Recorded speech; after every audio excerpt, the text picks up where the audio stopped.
Hey, chemistry exam. I swear to God. I swear to God if it does it again. Okay. It's not moving? Okay. Hey, chemistry exam, what's up? It's the Culture Detective here investigating your favorite movies, and today I'm going to be talking about The Conjuring, directed by James Wan from 2013. So, I didn't upload or film any reviews in the last couple of days because I was extremely, and by extremely, I really mean it, like extremely, intensely sleepy and tired for the last, Jesus Christ, for the last couple of days. Now, today I treated myself a little bit better by sleeping for 7 hours, and I did the chemistry exam, and then tomorrow I'm gonna have the Spanish test. So obviously, making YouTube videos consistently is a little bit more difficult now that I have such a packed schedule. But last night I took some time out to watch The Conjuring all alone, all by myself in my room, from 1 a.m. to nearly 3 a.m. in the morning, or from 12:30 to 2:30 in the morning. And yeah, here we go, The Conjuring. Now, recently I've watched a lot of movies as well. I watched Steven Spielberg's Munich, which I really like and I really want to do a full review on, but I just don't have the time. But trust me, I like it a lot, and I will talk about it more in my movie roundup video.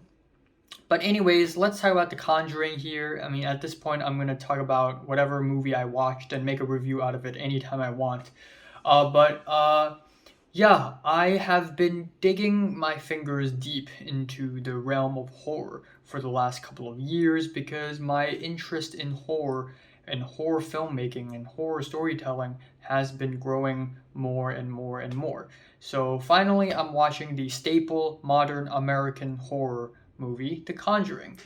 And it is essentially about a family of like seven.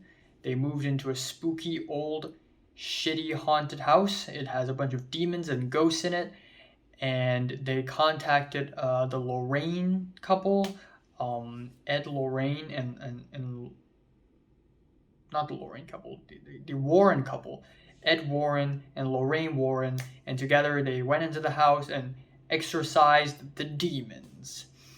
And first of all, there are a lot of Americanisms in this movie. The Christianity, the shotguns, the family values.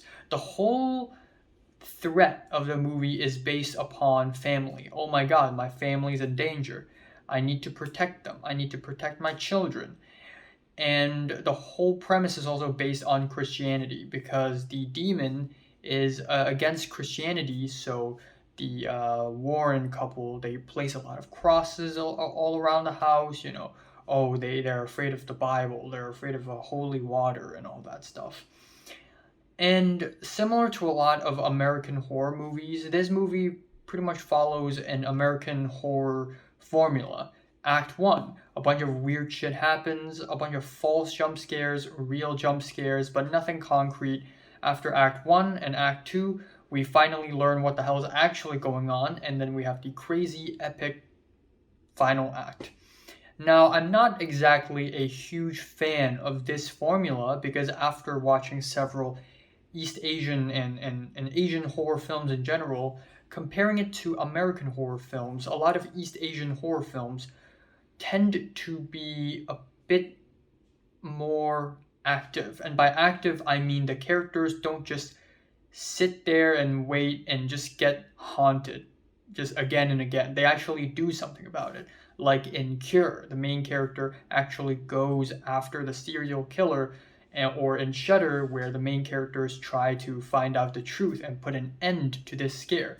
But in a lot of American horror movies, the main characters, the victims, they always just sit and wait. I mean, yeah, what else can they do? But they can always do something. I mean, right off the bat, when the dog died, like they could have done something instead of just ignoring the fact that he's dead, even though everybody knows that the dog died.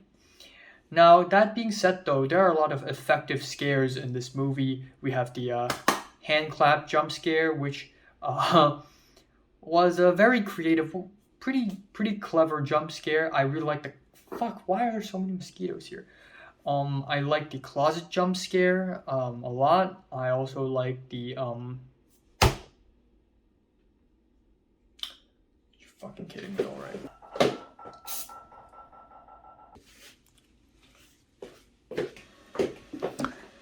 I also like the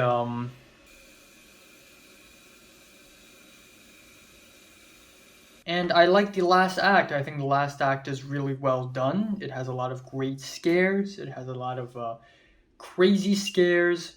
And overall, I think the movie has a pretty great sense of atmosphere because there were multiple moments in the movie where I'm like, okay, I have to exit full screen. I just can't do it.